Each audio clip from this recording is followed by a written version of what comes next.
Fala galera, me chamo Michael Oliveira e estamos iniciando hoje um grande projeto que certamente vai contribuir com a gestão pública de quem vai para a reeleição agora, das equipes de governo e de quem está pensando em se eleger agora prefeito, presidente de Câmara futuramente e serem os comandantes aí das nossas prefeituras, câmaras municipais, autarquias, da gestão pública.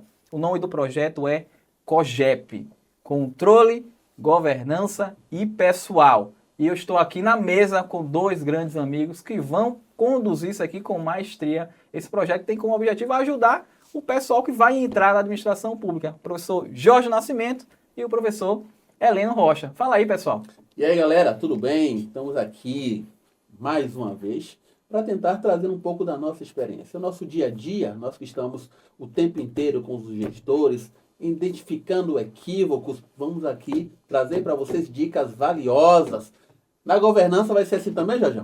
Perfeito. É isso aí, galera. Nós estamos reunidos aqui nesse projeto muito motivador, com duas pessoas que têm relevantes serviços prestados à administração pública, Heleno Rocha e Michael Oliveira. E nós vamos trazer para vocês a nossa experiência para que vocês possam acolher nesse processo de transição, né, principalmente para os municípios que estão passando por essa eleição. E, de minha parte, eu vou trazer a experiência de quem tem 41 anos de serviço público e fui 30 anos ordenador de despesa. Então, se prepare que vocês não vão se arrepender de aderir a esse projeto. Você tem mais tempo de serviço do que a minha idade. Do que eu tenho de idade. Junta, né? Tá vendo aí? Aí abusou, né, Jorge? Aí, apesar de... Tem mais tempo do que eu, né? Apesar de ser historiador, não sou um pré-histórico. Eu sou uma pessoa madura. Você falou um pouco de sua formação, então vamos nos apresentar aqui para a galera. Eu não vou falar de mim mesmo, então eu vou apresentar o professor Heleno. Jorge me apresenta e eu apresento o outro.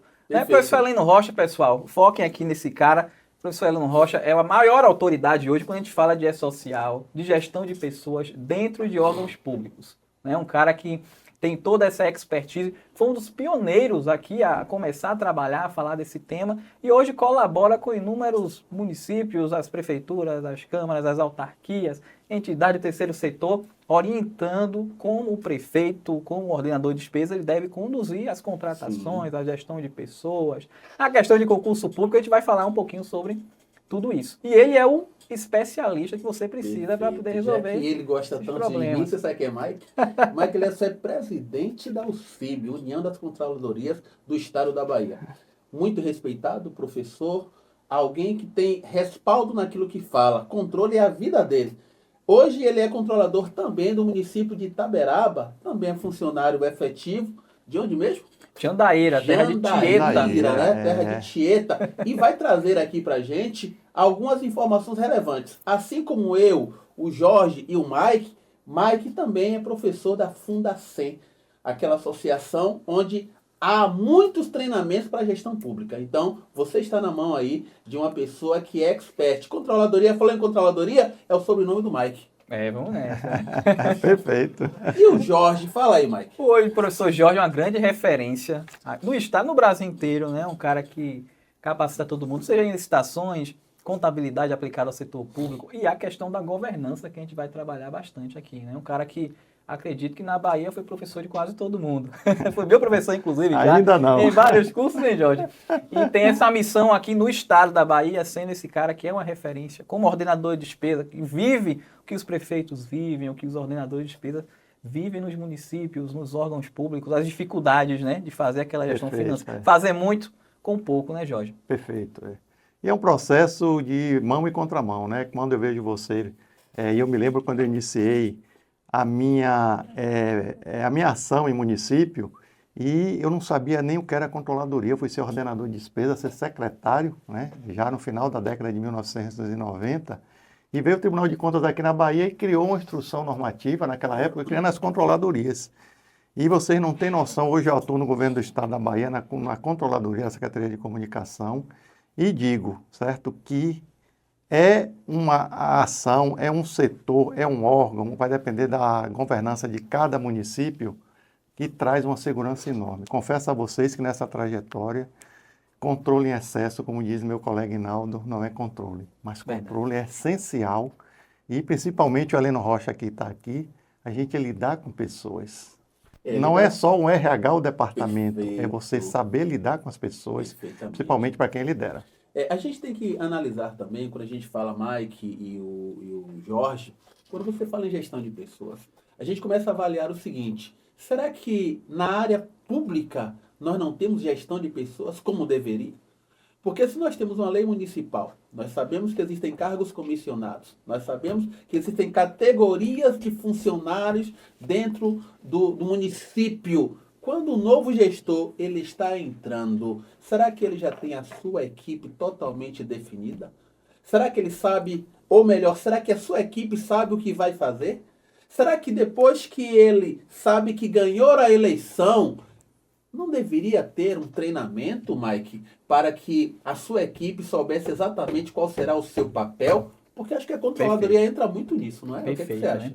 Então, a gente iniciou aqui o nosso bate-papo e a ideia, a gente está esquentando os motores, Sim. né? E obviamente a gente quer levar isso aqui de uma forma mais leve. Enquanto Sim. a gente conversa aqui entre nós três, a gente vai ensinando o pessoal que está assistindo. Para a gente... Eu tô com um roteiro aqui, me perdoe o amadorismo de condução de podcast, né? O nosso COGEP Talks, vai aparecer aqui na tela. Acompanhem também, né? Aqui as logomarcas, a gente está passando aqui os nossos projetos. O pessoal está gostando do Heleno, a minha marca, do Mike Oliveira. Tá demorando muito tempo na sua. É pela idade aqui da mesa. Tá demorando tempo demais. Tá vendo aí? Isso tá, vamos lá. Vai passar as demais. Mas assim, a gente quer trazer toda a nossa experiência de uma forma prática, divertida e trazendo nuances do dia a dia que os prefeitos, o pessoal vai viver na hora de fazer a sua gestão. E assim, pela ordem, quando a gente fala de controle, antes de falar de controle, eu quero falar sobre planejamento, que é a chave. O planejamento, primeiro, ele é essencial para a campanha. É um momento os prefeitos estão ali fazendo, inclusive, os seus planos de governo, né, Jorge? Perfeito. E o nosso primeiro tema é governança. A gente vai começar falando de governança. Que diabo é governança? Eu acredito, Jorge, que a governança ela começa na campanha. Perfeito. Incluindo a criação ali de um plano de governo que corresponda às necessidades da população. Então, passar para Jorge, a gente começar falando sobre planejamento, governança. E eu acredito que isso já começa na política. A gente tem que fazer isso nos partidos, né? Enfim. E é bom, Mike, você colocar isso, porque parece que a palavra governança, ela surgiu como se fosse um modismo, né? E você bem coloca que você se preparar para gerir uma cidade, você tem que começar justamente na relação da articulação política. A sua promessa quando você vai no palanque e dizer, eu quero assumir a prefeitura, é por isso que você tem que registrar no TRE, né, a sua intenção. E a intenção, ela começa com planejamento. Então você tem que, naquele momento, você tem que estabelecer quais são as suas pretensões, para que logo em seguida, né, após o pleito eleitoral, você já saber que rumo vai tomar, principalmente na comissão de transição. Perfeito. Porque você vai encontrar uma LDO a caminho, né? A LDO vai ser aprovada e você precisa de uma conexão com o parlamento. O cara já vai ter que trabalhar com o que o ex-gestor montou, né? Montou. O prefeito que vai entrar agora. Perfeito. E aí você já tem uma LOA também a caminho que tem que ser aprovada agora nesse ano até dezembro. E você tem os regramentos da Lei de Responsabilidade Fiscal que traz uma série de restrições. Olhe, só deixe despesa do tamanho do dinheiro, numa linguagem simples. A equipe de transição, ela é obrigatória ou é porque os prefeitos são bonzinhos e querem que o seu sucessor tenha, dê uma continuidade ao seu trabalho? Como é isso? Olha, é importante essa sua pergunta porque se não fosse obrigatório, ninguém ia. Eu fui ordenador de despesa e já passei por situações extremamente delicadas porque... Às vezes a comissão de transição, ela parece que era uma festa, e os órgãos de controle começaram a regulamentar isso, né? Isso Aqui mesmo. na Bahia o TCM já tem uma cartilha padrão, se eu não estou enganado, né, Verdade, Mike? tem uma orientação. E que serve de uma espécie de um roteiro. Então a comissão de transição, e eu me preocupo muito com isso, ela tem que começar com quem tem a intenção, o gestor que está entrando, de trazer para o governo a sua equipe de secretários. E se preocupar, principalmente nesse momento, com o que eu chamo de secretaria de sistêmica. Quem é que vai cuidar do planejamento, que é orçamento, PPA, LDO? Quem é que vai cuidar das finanças? Quem é que vai cuidar da política de patrimônio, de RH? Então é importante que na comissão de transição você comece isso, depois você vai para as atividades físicas, saúde, educação.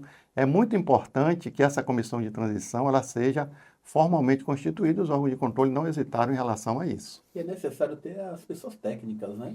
Exatamente. Assim, o que acontece, né?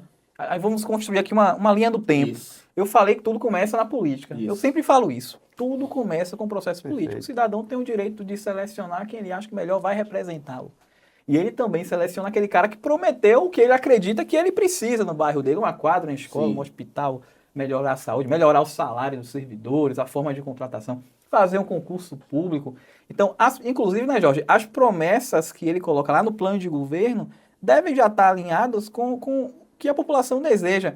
É o que o pessoal chama do plano de governo participativo, que tem muito candidato, muito pré-candidato, muito candidato fazendo aí nesse momento que a gente grava aqui essa aula, que é uma aula, né? Sim, a gente vai ensinando aqui de uma forma descontraída. Que Então, nesse momento de planejamento do governo, ele deve já ir pensando nos seus projetos baseados no plano de governo, que futuramente vai se tornar as leis de orçamento, né? O PPA, LDO e a LOA. E já montando a equipe de secretários. A gente estava conversando aqui nos bastidores, tem prefeito que, faltando 15 dias para sentar na cadeira, ele não sabe quem vai ser o secretário de finanças dele, o controlador dele, o procurador dele. Aí ele fala, não, eu estou pensando aqui em montar minha equipe. Heleno está falando aqui, né? O que ele acabou de perguntar. O ideal é que, desde que o governo eleito, prefeito eleito, ele já pensa na sua equipe. Perfeito. E aí aquele futuro secretário, futuro chefe de gabinete, futuro controlador interno, futuro procurador, chefe do setor de pessoal, vai manter. Você sabe, vai falar um pouquinho disso também. Aquele cara que trabalha no setor de pessoal está lá há 40 anos na prefeitura, não sai nunca, né? Porque a gente precisa ter essa continuidade, né? A continuidade do serviço público. O que nós precisamos compreender também, queridos, é que quando nós, no passado, outrora, os gestores do setor de pessoal, por exemplo, eles não tinham um controle sobre a sua folha de pagamento quando o mandato acabava. Normalmente, essas pessoas, elas excluíam todos os arquivos dos seus HDs. Rapaz, e tem aqueles casos da prefeitura que pega fogo, né? Exatamente. Cadê os computadores, Jorge? Não, era tudo alugado. E aí, uma informação para os novos gestores, já que a intenção do COGEP é orientar os novos gestores, vocês têm que entender que com o advento do E-Social, acabou-se esse problema de você ter a informação local. Hoje a informação ela está em uma rede nacional, onde a plataforma se chama E-Social. O E-Social é o quê? Escrituração fiscal, previdenciária e trabalhista, onde essas informações que saem da sua folha de pagamento ou saem da contabilidade, fica agora em um ambiente... Olha, aquele caso que sempre tem, né? O prefeito, ele se elege, o opositor, né? Sim. Aí entra na prefeitura, aí ele vem com aquela desculpa, né? O gestor anterior deixou aqui não sei quantos milhões sem pagar de INSS. Sim. Né? Não pagou a folha dos professores de dezembro. Aí você consegue já visualizar isso depois de eleito. Sim. O cara já em novembro ali já consegue ir acompanhando isso pelo E-Social. Ele consegue acompanhar porque agora você tem o que a gente chama de certificado digital. Normalmente o certificado digital é a senha principal para que você tenha acesso a essas informações. Você tem acesso ao ECAC e a partir do ECAC você entende a situação fiscal do município. A partir dessa informação, vai se ver se vai se fazer parcelamento, porque é isso que normalmente se fazem. Eles aproveitam no mês de novembro para fazer parcelamento. Pagar a primeira e daqui para frente vai para o próximo gestor. Então, isso tem que ser avaliado, porque você também tem que avaliar o seguinte. No mês de novembro, a maioria dos gestores anteriores, eles pegam todos os comissionados e demitem. E uma pergunta interessante que me fazem sempre. Professor, já que demitem um comissionado e o tempo de serviço dele não existe? E aí nós temos que começar a analisar. Esse colaborador, ele vai todo dia, não vai? Vai. Continuidade. Ele não manda ninguém no lugar dele. Pessoalidade. Ele recebe ordem. Subordinação.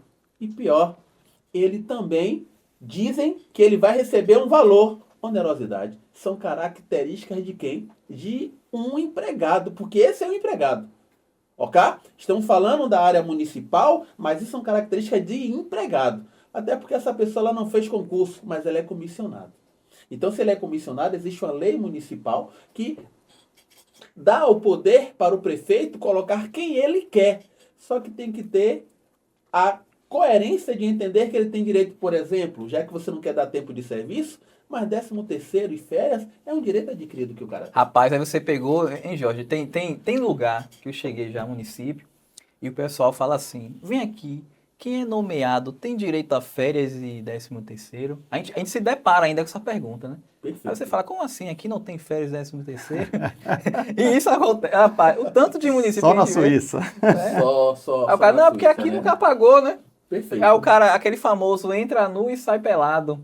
E tem que ter muito Sai com a mão cuidado, abanando, né? E aí eu fico me perguntando, Mike, se essa pergunta que lhe fazem, se existe o direito ou não, que nós sabemos que é um direito adquirido. Agora, onde é que entra a controladoria? Já que o controlador ele tem uma função específica para ajudar o prefeito. Como ela entra para que o prefeito, o novo gestor, entenda que é um direito e que é uma obrigação dele como gestor pagar esse direito desse trabalhador? Vamos lá, né? Então, como a gente começou falando de política, Isso. plano de governo, isso se transforma em orçamento, Isso. depois. Perfeito. Falamos de outro fato importantíssimo, eu gosto sempre de ficar recapitulando Sim. para não fugir da cabeça, né? Perfeito. Tem um problema de atenção, tem que recapitular. E o fator essencial para que a instituição funcione são as pessoas. Então, a gente terminou agora de falar sobre as pessoas que vão compor o governo. A formação da equipe de secretários, procurador, controlador interno, pessoal da contabilidade. E também, por que não, as assessorias, que vão oferecer ali um conhecimento especializado para orientar. Ou seja, esses você agentes está falando públicos. que nós temos que categorizar as pessoas. Exatamente. Então, assim, montou a equipe, pessoas, as pessoas vão conduzir o governo, essas pessoas têm que estar capacitadas. Essas pessoas, o ideal, que o Jorge falou aqui, né, é que elas já façam parte da comissão de transição. Então, lá na minha comissão, eu já tenho que ter o meu futuro controlador interno, aquele profissional que vai conduzir as ações de auditoria, ouvidoria, transparência, corregedoria e a função de assessoramento direto ao chefe do poder. E, eu posso ter o controlador, posso não ter, tem prefeito que começa o governo, eu já vi, chega ali no mês de abril e não tem controlador interno ainda. Primeiro, ter a controladoria instituída é obrigação, está na Constituição. Os 3 poderes, executivo, legislativo e judiciário, devem ter sistema de controle interno implantado, com uma estrutura condizente à necessidade da instituição. O chefe dessa unidade vai se chamar controlador geral. Tem várias formas de se montar, né? Secretário de controle interno, né? Ele só tem que ser do primeiro escalão, assim como o procurador geral, assim como o secretário. Primeiro escalão. Outra coisa importante, remuneração de primeiro escalão. Sim. Porque tem controlador, infelizmente, ainda, que ele recebe como um coordenador, como segundo escalão, ele não está recebendo. E outra, o controlador geral do município, ele não é agente político, ele é só comissionado, ou seja, você que vai ser controlador. Perfeito. O controlador pode receber gratificação, CET, e aquelas siglas que o pessoal da área de pessoal... RTI, depende da sua lei local. Exatamente, então pode receber mais que o secretário, porque ele vai coordenar e dar apoio para o gestor, Agora, nas suas tomadas de decisões. E aqueles controladores que ele apoia o prefeito, mas o apoio em que sentido? Ele é só controlador cargo, mas ele não toma decisão nenhuma. Ou seja, quando o prefeito vai até ele e ele vem discordar, o prefeito simplesmente o ignora. E eu estou lhe falando porque eu sou alguém que trabalho com praticamente mais de 100 prefeituras dando consultoria. E eu tenho acesso a esses controladores. E aí, numa situação dessa? É uma questão que eu falo muito sobre o profissional do controle interno, no geral. O controlador, o chefe e a equipe toda. Posicionamento. Primeiro, antes do posicionamento, conhecimento. Perfeito. Eu acredito que na área de controladoria, é uma área, assim como as outras, né? Mas eu foco na área de controle, que é o meu peixe, né? Que eu vendo. O profissional do controle ele não pode ser novato. Ele tem que ser um profissional que tenha bagagem, que entenda ali de direito administrativo, de pessoal, de contabilidade aplicada ao setor público, patrimônio, licitações, que a gente tem a nova lei 14133, que agora está rodando, e os prefeitos novos vão ter que trabalhar com ela, não tem jeito, só vão poder licitar pela nova lei de licitação. Depois a gente aprofunda isso. E o profissional da controladoria, na sua função de assessoramento, ele vai ali opinar, emitir pareceres, elaborar instruções normativas, assim, uma situação bem prática. Eu quero contratar Heleno Rocha. Qual é o procedimento aqui, controlador? Vou contratar ele, eu jogo ele na folha, ele tem uma empresa, o que é que vai precisar? Então, o sistema de controle interno, os membros eles vão orientar, ó, nesse caso, uma situação de inexigibilidade de licitação, contratação de um notório especialista, a documentação necessária conforme a lei exige é tal, Heleno tem que entregar. Se ele não tiver, a gente vai dar aqui um parecer negativo, não vai passar. Então, ele vai fazer esse controle das ações, orientar. O bom gestor é aquele que escuta a contabilidade, o jurídico e o controle. São a tripartição ali, né, que vai dar o norte. Eu costumo falar que são os guardiões da administração pública, que estão ali guardando o governo e também, né, guardando o CPF do gestor. Vocês já escutaram isso muito, né? Demais. Prefeito novo, você sempre chega assim, chega para a equipe, né? Ó, cuide do meu CPF. Eu tenho bens, tenho casa, tenho apartamento na capital. Eu não quero ter problema. Então, para ele não ter problema, ele tem que ter um bom sistema de controle interno. Só para a gente começar a conversa sobre controle. Agora, a governança, aonde é que ela entra aí quando nós estamos falando de gestão de contratos? Porque nós sabemos que para você ter uma boa gestão, você não vai fazer nenhum trabalho sozinho. E você sabe que você vai precisar de empresas terceirizadas para lhes ajudar.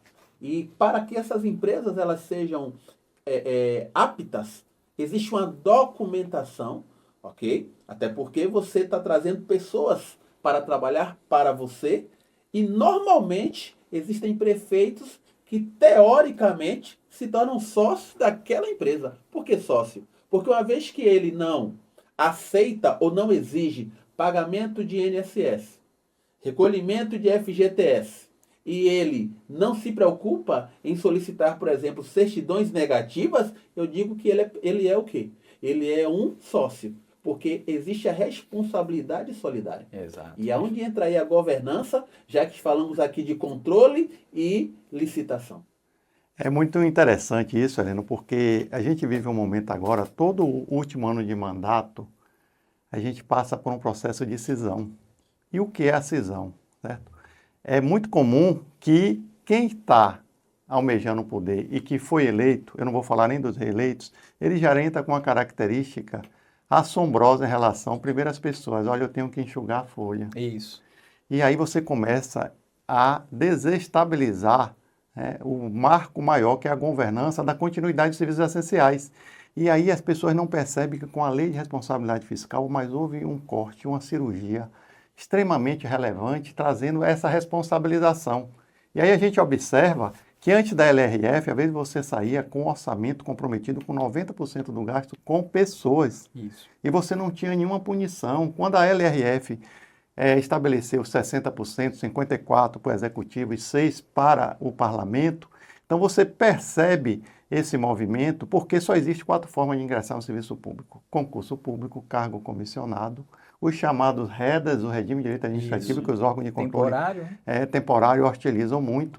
E aí, quando você fala em contrato, você vai para aqueles serviços essenciais: lixo, iluminação pública, merenda escolar, combustível. Transporte escolar, para a gente não se alongar muito. E aí você percebe, certo, que quem está na comissão de transição, quem tem o papel do controle, como é que vai ficar o prefeito que perdeu? Qual foi a postura do controlador no sentido de mostrar ele para mitigar os riscos nesses 3, principalmente, meses finais, quando ele perdeu a eleição? Então é importante que a gente enxergue isso, porque senão a gente pode entrar numa terra de serviço arrasado, é mais ou menos assim que diz, né? Então você fica no deserto. É importante a gente entender que governança é a capacidade de gerir. Eu sempre costumo dizer, eu fui ordenador de despesa há 30 anos, de 41 em serviço público. Não transfira para o outro a responsabilidade que é sua. Eu sempre brinco. Perfeito. Se não aguenta, para que veio? Na gestão de pessoas... Ninguém está te obrigando, né? Não é? Teve uma vez que eu estava num evento, e aí estava cheio de controladores, né, e tal. E aí o pessoal só se queixando, isso e aquilo. E aí todo mundo, a maioria são comissionados. Não estou falando nada contra os controladores. Sim. Mas a galera estava se queixando, né? Alguém no Tribunal de Contas chegou lá, e aí essa pessoa falou assim: ninguém está obrigando vocês a ficar no cargo. Se você está aí é porque você aguenta, né? Não é verdade? É mais ou menos isso, né? Eu estava avaliando a sua resposta e ano passado eu estava em Brasília, né? Num congresso de gestão por resultados.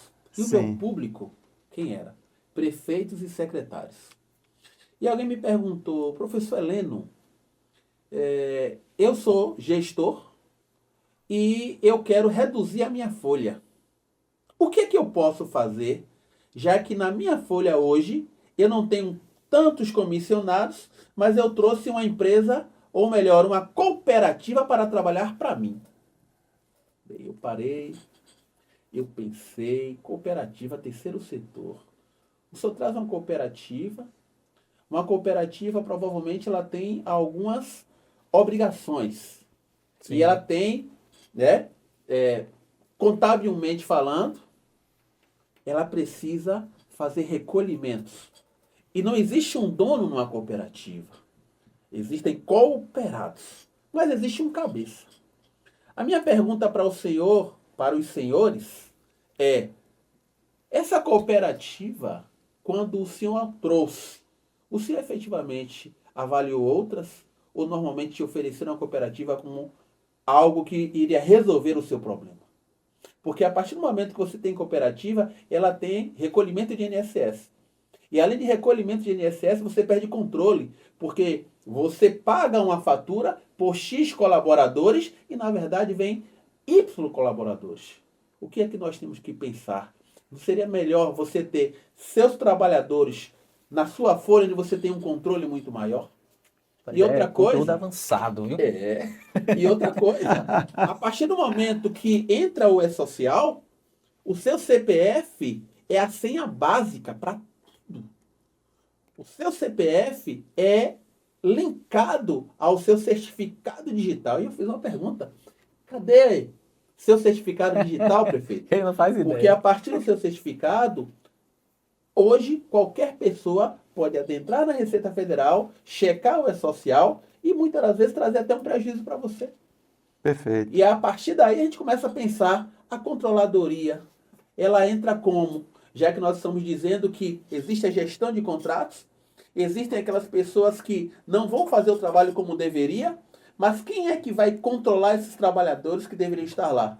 Se eu contrato 100 e só vem 50, nessa pergunta, a governança e a controladoria entra como? Se nós não temos uma área de compliance. E é interessante você colocar isso, e eu reflito ao provocar Mike aqui, porque o que é que a gente observa, né? Até para eu concluir a minha primeira fala, a outra forma de ingressar no serviço público é concurso, cargo comissionado, REDA, e o contrato terceirizado, que o artigo 18 da LRF diz, vai entrar para o limite de pessoal.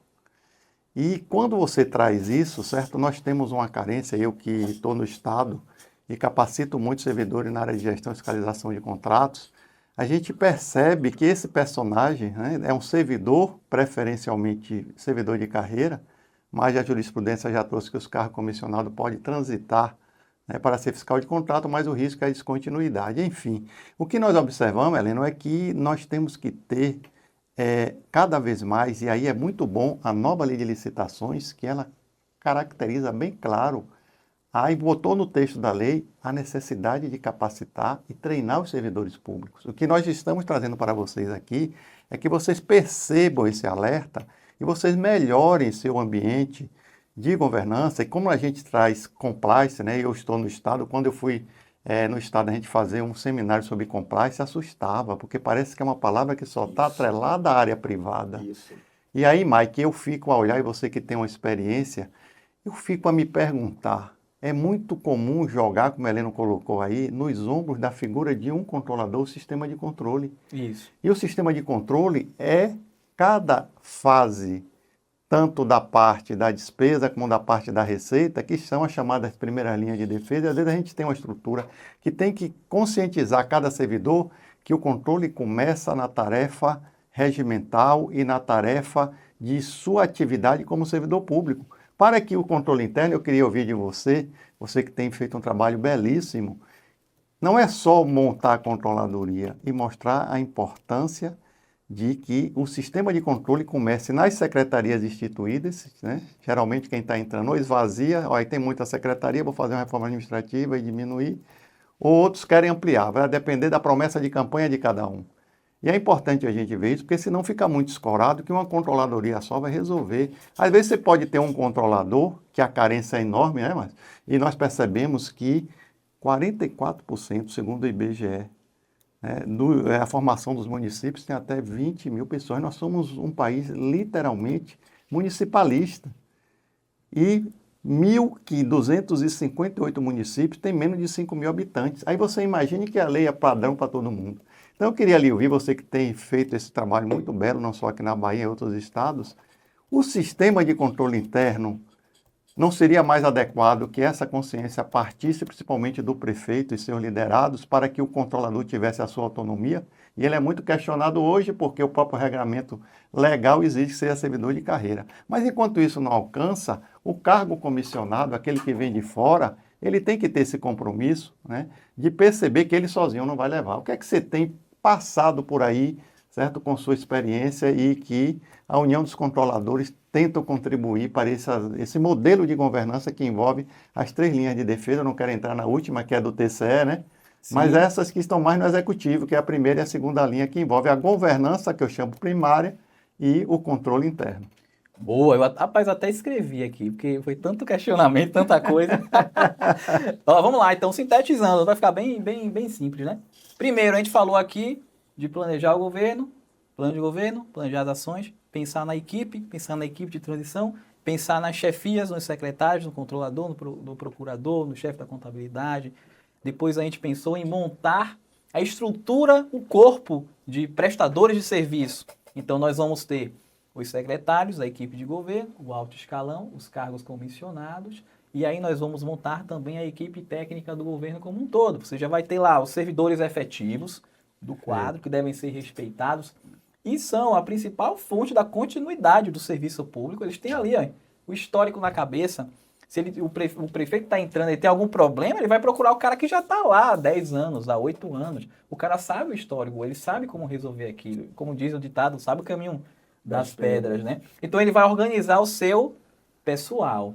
Aí ele vai ter que fazer outras coisas. Ele tem que fazer o hospital funcionar, a UPA funcionar.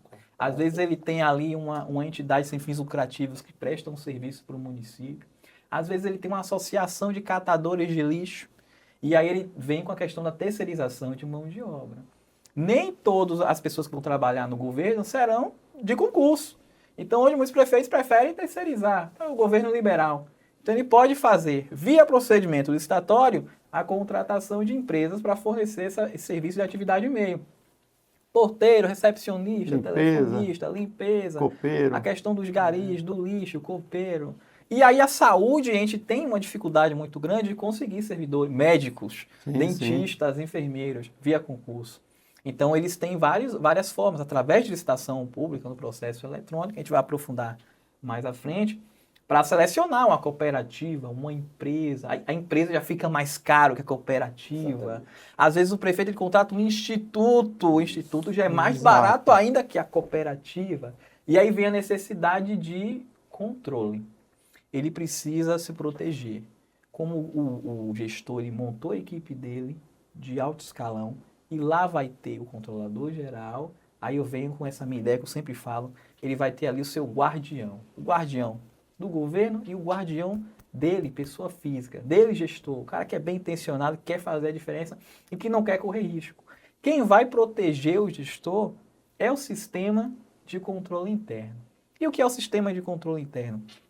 É o conjunto de controles internos. Cada tipo de fiscalização, de lei que deve ser cumprida, de normativo que deve ser criado, o estabelecimento de fluxos dentro da estrutura administrativa, que, conjugados em todas as secretarias, formam esse sistema de controle interno, que é coordenado pelo controlador do município, que vai proteger o gestor. No final, o gestor ele vai trabalhar com coerência, bem orientado e tendo também ali fiscalização. Porque dentro do sistema de controle interno, a gente tem ali a função de auditoria, né? E o auditor interno, quando você tem isso na estrutura, ele vai fiscalizar se o serviço da cooperativa está sendo feito de maneira correta. Se o pessoal está trabalhando, se está sendo pago o INSS do pessoal que está lá na empresa, porque se a prefeitura não cobrar, ela responde solidariamente por aquela falha da empresa.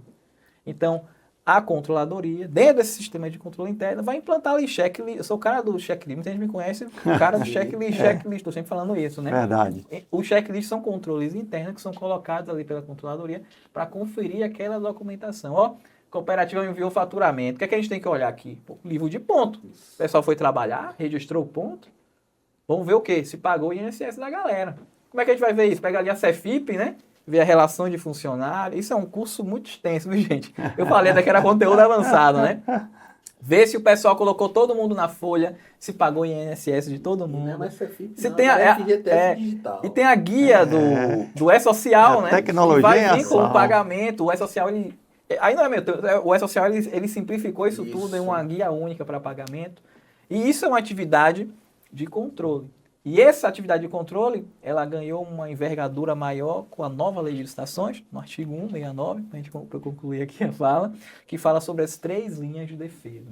Se o controle, o sistema de controle interno, vai te proteger, vai ser o guardião do gestor público, ele vai implantar 3 linhas de defesa para evitar que essas falhas parem no Ministério Público, no Tribunal de Contas. Quem sabe que quem é prefeito iniciante, né? Quem é gestor iniciante, você não vai ser penalizado pela controladoria interna, mas você vai ser penalizado pelo controle externo, que está lá.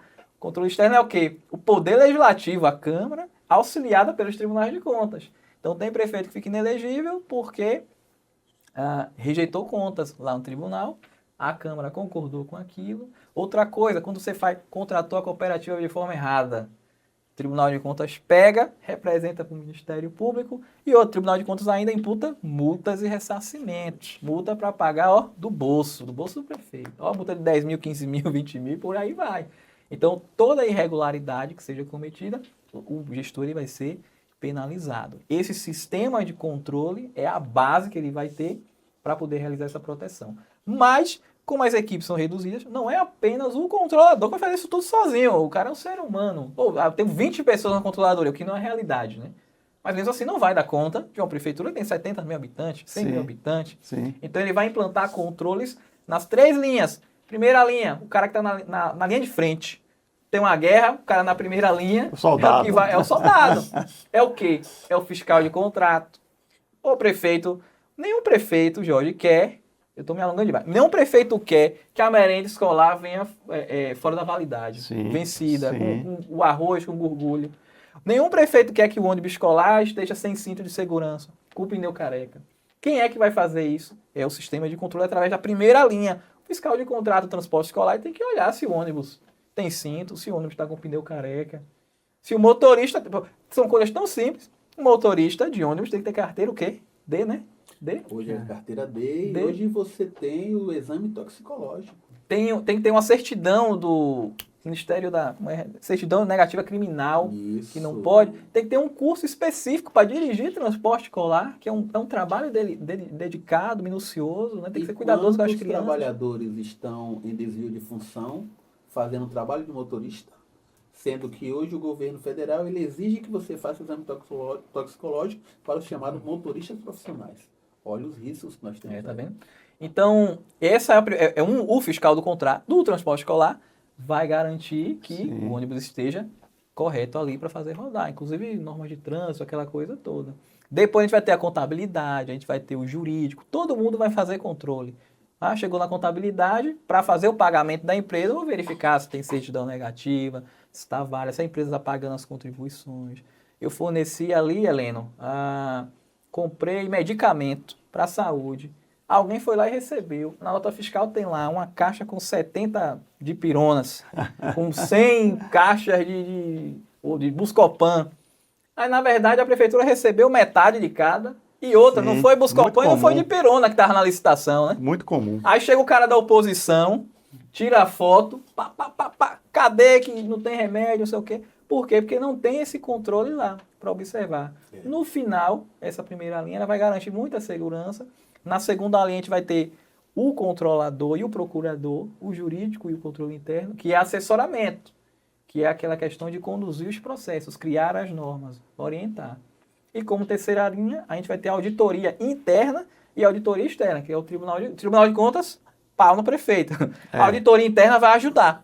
Eu vou fazer uma auditoria na folha de pessoal. Aí eu vou passar para você, Helena. Eu percebi aqui, eu entrei prefeito. Tem um monte de gente aqui que eu acho que está irregular na folha. O cara está recebendo 300% de gratificação, hora extra, o diabo a quatro. E aí, o que é que eu faço? Quando não recebe uma gratificação, que não tem previsão em lei. É isso, né? Tiraram não sei da onde. onde é. Aí, o que é que ele vai fazer? Esse gestor chegou lá, pô, a folha está inchada, tá cheio de coisa aqui irregular. Eu preciso de quê? Eu preciso de uma auditoria. Primeira coisa. Uma auditoria na folha de pagamento. Exatamente. Até como justificativa política, né? Você vai tirar o emprego de fulano? Não. A primeira coisa que ele tem que avaliar, é engraçado que você falou sobre o passo a passo da controladoria. Seu gestor, comecei agora, qual é a primeira coisa que eu vou fazer? Você vai pedir uma auditoria. Por que eu vou fazer uma auditoria? Porque na auditoria você vai avaliar, por exemplo, quem são os fantasmas. Já começa aí. Você vai avaliar se todos os cargos que ali estão realmente existem. Porque nós sabemos, queridos, e desculpe a sinceridade, existe aqueles que colocam os trabalhadores e esses trabalhadores não aparecem. Ele não aparece por quê? Porque esse valor vai para alguém. Professor, você está dizendo o quê? Eu estou dizendo por conhecimento de causa. É assim que a coisa acontece. Mas vamos lá. Qual seria então o passo a passo? Primeira coisa, eu vou fazer uma auditoria.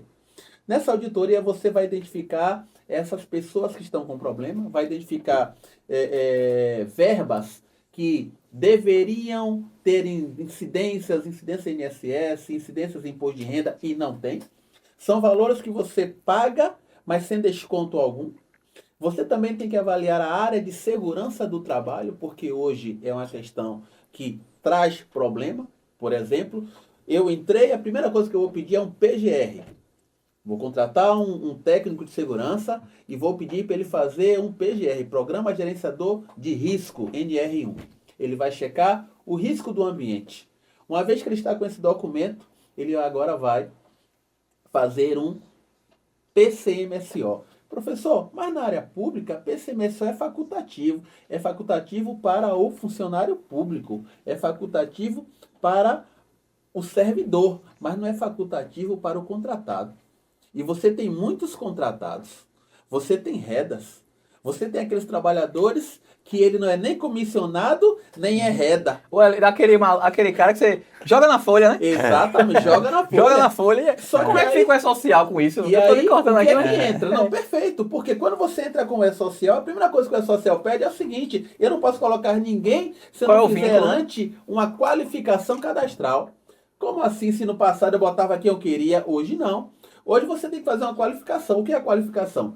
É o comparativo entre o cadastro da pessoa na Receita Federal, especificamente o cadastro do CPF, com o cadastro que está na folha. Se uma informação de CPF, nome ou PIS/PASEP estiver errado, essa pessoa não vai para o E-Social. Helena, então você quer me dizer que se eu tenho 100 pessoas e uma pessoa, uma mulher, por exemplo, que casou e ela mudou de nome, o nome dela na Receita está um, e na folha está outra, ela não vai para o E-Social? Não vai, porque a informação ela está equivocada. E se ela não vai, você vai pagar uma guia a menor. Se você paga uma guia a menor, e aí vamos imaginar que eu estou falando de um número X de pessoas, você vai estar recolhendo a menor, a DCTF Web vai ter problema. Se vai ter problema, você vai ter problema com o FPM. Porque você está pagando aquilo que não deveria. Porque hoje, com o advento do E-Social, ele já é um auditor interno. Ele compara as informações que vem da Folha e trazendo a realidade que ele criou de expectativa em relação a você. Como assim, professor? Eu sei que eu tenho 5.000 servidores. Ele entende que você deveria receber, ele receberia X, só chega a Y. Essa diferença já está na guia. No passado, você dizia quanto o governo pagaria. O cara já está se entregando, né, para falar no popular. Totalmente. Hoje nós temos uma auditoria online. Hoje, a partir de novo, certificado do prefeito, a folha de pagamento já é entregue sem pagar. Você já diz para o governo federal, para a Receita Federal, para Receita, Caixa Econômica, Previdência e Ministério do Trabalho, quantos colaboradores você tem, quais são os cargos dele, quais são as remunerações e qual é a base de cálculo para recolhimento. Se você não paga aquilo, dia 10 do mês subsequente, o RPM já pega a sua parte. Então, para você que é novo gestor, cuidado. Porque hoje você não deve simplesmente pegar a pessoa que era da Folha e substituir por alguém que não tem, por exemplo, conhecimento técnico de Folha, de compliance, de previdência, de área trabalhista, de E-Social, de CTF Web. Todas essas informações hoje a pessoa já tem. E outra coisa que é muito prático quando o gestor muda, troca de sistema. Isso. E aí você troca de sistema, tem que fazer novas parametrizações, você vai perder tempo. Praticamente uma nova implantação você faz... A empresa já briga com a empresa que saiu, quer brigar com a empresa que vai entrar, e o banco de dados... Então esse passo a passo, você que é novo gestor, você tem que ter muito cuidado, porque a parte técnica não deve mexer. Assim como a contabilidade não deve mexer. A gente tem que pensar na sequência da administração. Porque o maior prejudicado vai ser o governo, que você está liderando, né? Que o prefeito está ali, os secretários, essa equipe, ela vai ser prejudicada se ela não verificar quais são as pessoas corretas que devem seguir no quadro. Né? A gente tem que observar que nem tudo é política. Claro que a política faz parte, mas a gente tem um quadro permanente nas administrações, em locais estratégicos, contabilidade, controle, no jurídico, pessoal, que a gente tem que observar quais são as pessoas corretas. Lá no momento da transição. E inclusive as assessorias também que dão resultados. Essas assessorias que normalmente são de especialistas, pessoas que só fazem aquilo, estudam para proteger o prefeito. Então a gente vê assim, né? E a sua gestão. A gente está falando muito, planejou, montou a equipe, viu como é que vai contratar os terceirizados, como é que vai montar a administração. A gente vai precisar ter o pessoal do RH ali qualificado, ver quem é que pode continuar, que tem interesse em continuar, porque isso só vai beneficiar o gestor que está entrando.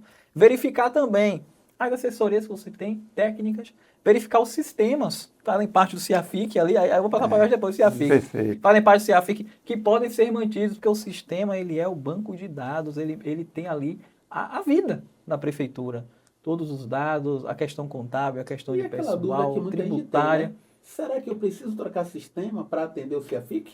E aí?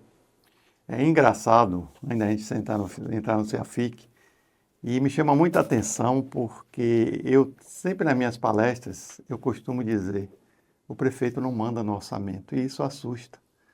Porque a gente fala em tanto controle, em tanto mecanismo operacional, e a gente esquece, se não tiver dinheiro não governa. Isso.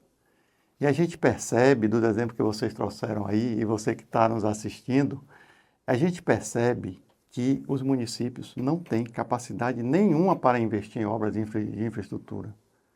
Quando você pega seu orçamento e que você percebe, quando você tira a folha, quando você tira o 10º da Câmara, quando você tira os limites constitucionais, não que isso não seja investimento. Eu estou falando em você fazer pavimentação, eu não digo nem pavimentação, estradas vicinais, construir viadutos, eu estou dando alguns exemplos isolados. A capacidade de investimento dos municípios zerou. Eles estão dependendo de transferência voluntária para fazer investimentos. E aí vem uma coisa que é o CIAFIC, nada mais do que você uniformizar os procedimentos, você dar transparência e você registrar os atos tempestivamente, meu caro Mike. Isso. E a gente observa que quando isso vem, isso parece que trouxe um outro impacto na administração pública, que já vem lá desde o artigo 48 da LRF, do ano de 2000, né? As outras tratativas, vem a lei complementar 139, fala de transparência. Mas quando você vai para o CIAFIC, qual é a maior punição do CIAFIC? É se você cair no calque. Se você cair no calque, você não recebe transferência voluntária. Eu sempre digo, se o prefeito só vai saber o que é o CIAFIC o dia que ele for para um ente subnacional, a União ou os estados, e for fazer um convênio, principalmente na União, e dizer, você está no calque porque não cumpriu os requisitos do CIAFIC, e o prazo final vai agora, dia 1º de janeiro de 2025, cumpriu os 58 requisitos. Então, essa leitura organizacional, ela é fundamental porque se você não tiver capacidade de investimento, o seu plano de governo, ele vai estar totalmente, já nasce morto.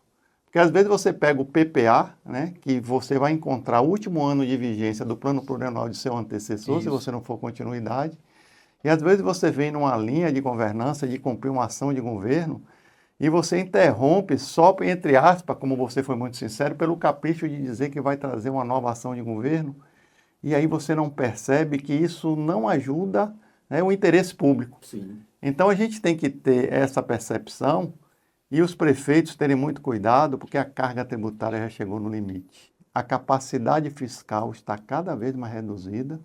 Os municípios, na sua maioria, Mike, dependem das transferências do FPM, principalmente do ICMS, e aqueles, quando a gente vai falar em dinheiro, em receita, não conseguem nem cobrar o IPTU, porque principalmente os municípios com menos de 50 mil habitantes, a cada 10 contribuintes, só um está pagando em dia, e olhe lá. Então, tudo isso, quando a gente percebe, é bem renúncia de receita, evasão de receita. E esses sistemas, como bem você colocou, às vezes o município carece de uma estrutura de assessoria de controle e de consultoria responsáveis na área de controle, na área tributária. Eu vou muito para o fiscal de contrato, né? A antiga lei, a 8666, a nova lei, diz que quando o fiscal de contrato não reúne determinadas condições, você pode recorrer, certo, de uma consultoria específica para auxiliar. Você pode contratar uma empresa, ele não vai deixar de fazer a função. Exatamente. Então, eu que fui ordenador de despesa, e eu chamava muita atenção, parece que a consultoria é um ato lesivo à administração pública. E eu dou minha experiência, eu saí do Estado, e quando eu cheguei em Camaçari, que me disseram que eu precisava de uma empresa terceirizada para fazer contabilidade, eu quase que volto, eu não queria ser secretário.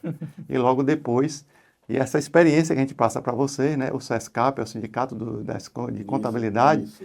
me pediu que eu fizesse um artigo, porque na época aqui na Bahia o TCM estava muito tensionando, hoje isso já acabou, porque tanto contrato contábil de inegibilidade, né? E eu tive que ceder como servidor de carreira Sim. e entender que você não consegue fechar, né, nesses municípios. Imagine Camaçari, a sua pauta contábil se você não tiver uma boa assessoria contábil. Então a gente tem que descontaminar que a assessoria, certo, é como se fosse uma coisa de luxo, não é luxo, é necessidade. Eu acho que esse conjunto de assim ameaças que o novo prefeito ou o atual, nós estamos passando por um processo de inovação. Aí vem CEAFI, que é social, né? Nova lei de licitações, e a gente tem que estar preparado, porque hoje tudo está transparente. E o controle social, ele é muito presente. Qualquer cidadão hoje pode bater, né, numa ouvidoria, fazer uma denúncia e a gente tem que apurar. Interligado. E algo, complementando o que você está dizendo aí, por exemplo, o prefeito hoje, ele tem que entender o seguinte, ele tem que entrar exigindo que toda a equipe dele, primeiro escalão, tenha uma procuração eletrônica para que sejam corresponsáveis com cada ação que venham a fazer. Porque o prefeito, ele determina, mas quem operacionaliza é a equipe de secretários. Perfeito. Isso é interessante, né? Porque o que acontece geralmente, questão de responsabilização, o gestor ele pega o certificado dele e entrega para alguém que toma conta do certificado digital dele. E aí, casos de família, aquele programa, às vezes ele vai precisar resolver alguma coisa da vida pessoal dele, da empresa dele, e aí ele fica, onde é que está meu certificado? Porque ele nem sabia que isso existia. Está na mão de alguém na prefeitura. O token está com alguém, né? Assim a conversa? Qual é o token, né? Qual é o certo? Essa procuração, como é? Que entra. Eu estava anteontem, hoje é quarta-feira. Quinta-feira, dia 8. Isso. No dia 6 de agosto, anteontem, eu estava na prefeitura de Dias Dávila. Porque ali eu vi algo certo. Quando a gente citar o nome de um município, é porque deu certo. É exemplo de boas práticas de governança. Vale a pena você citar o nome do município. Ó, pessoal de Dias Dávila, estou falando de vocês.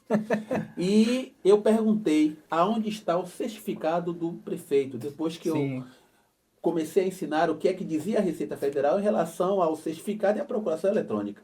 Sim. E eu fiquei feliz porque a assessoria jurídica estava lá, ela disse, fica comigo. E as procurações são exigidas para todos aqueles que têm acesso à informação da Receita.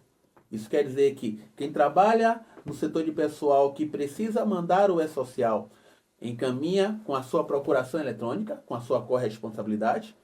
A contabilidade, onde eles precisam encaminhar a prestação de contas, prestação de contas, e a FDRIF, ele também tem a sua procuração, Quem vai mandar, por exemplo, a DCTF Web também tem sua procuração. Então eu digo para vocês, eu fiquei muito feliz. É uma cidade que hoje nós damos assessoria, né? E aproveitando que essas boas práticas nós não temos só em Dias d'Ávila. Hoje nós temos em Dias d'Ávila, hoje nós temos em Camaçari, ok? Hoje nós temos em Mata de São João, hoje nós temos em Centro-Sé. São lugares que nós temos o privilégio de estar ali. Temos ali em Morro do Chapéu. E, professor, você está me dizendo o quê? Que tem por quê? Porque você está lá? Não, porque são pessoas que participaram de treinamentos na UPB, na Fundacem, né? Pelos conselhos de contabilidade, onde cada um de nós estamos. E vai aprendendo e colocando em prática. Né? Colocar em prática aquilo que nós, como professores, estamos ensinando. Então, tudo que está dando certo é necessário que você multiplique. Então, digo para vocês, prefeito, você que está chegando agora, o seu certificado digital está onde? A dica é essa. Entrega para o assessor jurídico. E manda fazer a procuração. Vai determinar, guardar e as procurações para os demais. O certificado ele vai ser essencial para várias coisas, né? Para a questão de pessoal, para a questão contábil, para as prestações de contas. A gente vai chegar nesse tema, né? A gente está falando sobre a organização, mas todo gestor tem como obrigação prestar contas do recurso público que ele está utilizando. Ele vai utilizar o certificado digital também. Além de outras obrigações aí nos processos jurídicos, para fazer declaração, né? Tudo ele vai precisar desse material que ele tem que providenciar logo. A outra coisa, para o financeiro, para o banco, né? Perfeito. Para mexer nos sistemas de banco, senão ele tem que fazer o certificado digital. Ele tem que correr atrás disso logo no início ali, né? Na transição. E na governança, por exemplo, nós temos aqueles prefeitos que terminam não pagando o INSS quando deveria. Essa multa vai para quem? O município, ele pode tirar do cofre público um valor de multa e juros, porque vai estar na guia. Porque ele que não quis pagar, ou a governança explica como? Porque existem municípios que o prefeito disse, não quero que pague. Ou, por exemplo, ele pega uma folha de pagamento, ele tira a incidência do INSS, paga o valor cheio e a Receita Federal faz uma auditoria interna e identifica que ficou um rombo por falta de pagamento maliciosamente pelo gestor anterior. Esses juros e multa, mesmo que agora venha um novo gestor, quem vai pagar? É muito importante a sua pergunta, porque juros e multas, certo? É uma afronta ao gasto público regular, até porque você escasseia os recursos, se você tirar para pagar isso, né? Aliás, você tem que pagar com recursos públicos, agora você vai ser punido para ressarcir. As pessoas não percebem, Heleno, que você recai no colo do ordenador de despesa. O Decreto Federal 200 de 1967, no artigo 80, diz que o ordenador de despesa é toda aquela autoridade investida para assinar empenho e autorizar pagamento. Então, você que tem esta responsabilidade, você tem que ter muito cuidado, porque você está causando um prejuízo ao erário público, e aí, como bem vem agora a nova lei de licitação, fala em ordem cronológica de pagamento, né? E tenta disciplinar a melhoria do gasto público. Você só consegue isso se você tiver governança nas áreas estratégicas, né? Nas áreas sistêmicas. Eu sempre digo, eu falo muito nos meus cursos, e eu venho de uma geração que eu fui diretor de 2 autarquias no governo da Bahia, e quando eu fui ser secretário municipal, me assustava, porque a folha, você pagava o líquido, a parte do servidor, quando se trata de INSS, e deixava o patronal. Quando veio recursos do Fundeb, a Fundef, que depois virou Fundeb, isso é verba federal. E aí se criou aquela liturgia que, quando era da educação, você pagava, né, os encargos patronais, e você não via muito descaminho nisso. Mas hoje você tem um déficit, e eu via gestores da minha geração cruzando os dedos para que a Receita Federal criasse uma medida provisória, vou parcelar por 200 e tantas vezes. Isso cria um passivo, você vai para outra contaminação, né? Que é o endividamento, que está lá prescrito na Lei de Responsabilidade Fiscal, que você não pode ser o endividamento superior a um determinado percentual da receita corrente líquida, 120% para o ente prefeitura, 200 e pouco por cento, eu não me recordo agora, mas enfim, juros e multas é uma ameaça a você já não dá o caminho correto num bom e regular gasto público, porque você está tirando de uma ação na área social. Sendo bem direto, é irresponsabilidade. Você vai usar o recurso público para pagar uma coisa que você atrasou. Entendeu? O pagamento. O mínimo é pagar em dias. Né? Inclusive, a lei antiga 8666 disse que o pequeno fornecedor, quando ele ingressa com a nota fiscal, você tem no máximo 5 dias para pagar, daí em diante é juro. Quem já pagou fornecedor com juros? Agora, quando é do INSS, né, você não tem saída porque você tem um prazo. Se você não pagar aquilo dentro do prazo e se você se apropriar indevidamente, você vai ter as combinações. E como bem disse Mike, aí agora traz a nova lei de licitações de contrato, né? Justamente a individualização das condutas na LINDB, a Lei de Direito, né? De introdução ao direito brasileiro. Então você tem que se preocupar muito quando a gente fala nessa questão, você que está agindo assim, agora a sua responsabilidade em ser punido aumentou e muito, inclusive a quebra da ordem cronológica também pode levar a uma ação penal. Então a gente tem que ter muito cuidado, né, para que esses atores, como bem disse Mike, e aí, Helena, eu lhe faço uma pergunta. É muito comum agora o ponto de estrangulamento. O que é o ponto de estrangulamento? Certo? Eu ganhei a eleição, eu preciso desonerar a folha. E você já tinha dito isso, mas uma coisa que me chamava a atenção. O que é desonerar a folha? Meu limite de pessoal está em 60%. Aí eu tiro os temporários, tiro os cargos comissionados, mas não saí, assumi a prefeitura, vi isso na comissão de transição, sentei na cadeira. Eu vou mexer com o de mais nobre existe, que é o servidor de carreira. Este também servirá por último, as últimas consequências de você voltar a conduzir o desvio por limite de pessoal. E é muito comum a gente ver, parece que o servidor público já tem uma proteção de carreira, né? Quando a gente fala em social, quando a gente fala no servidor que não tem o direito, ele é tratado, às vezes, numa regra de seletista. Com o advento do E-Social, há um tratamento isonômico entre a vinculação para efeito dessas responsabilização do efetivo, que não, ele tem o estatuto do servidor, mas o comissionado não tem. Quando eu vou para a empresa, eu tenho os seletistas, né, que são outro regime. Há um descaminho, um descompasso em relação a essa hierarquia desses servidores, para efeito do cumprimento dessas regras, que o E-Social apenas veio ser mais rígido. O que acontece? O decreto 8373 de 2014 é o decreto que introduziu o E-Social. O E-Social, na verdade, o decreto é de 2014, mas o E-Social nasceu em 2010. Por que ele nasceu em 2010? Naquela época era chamado SPED Social. O governo ele tem controle hoje, até a época, 2014, sobre a área fiscal, a área contábil, os SPEDs de uma forma geral, mas ele não tinha controle sobre a folha de pagamento. Vem o E-Social e ele coloca todas as legislações em um só lugar, uma plataforma onde ela faz as auditorias baseada na sua autoavaliação. Como assim autoavaliação?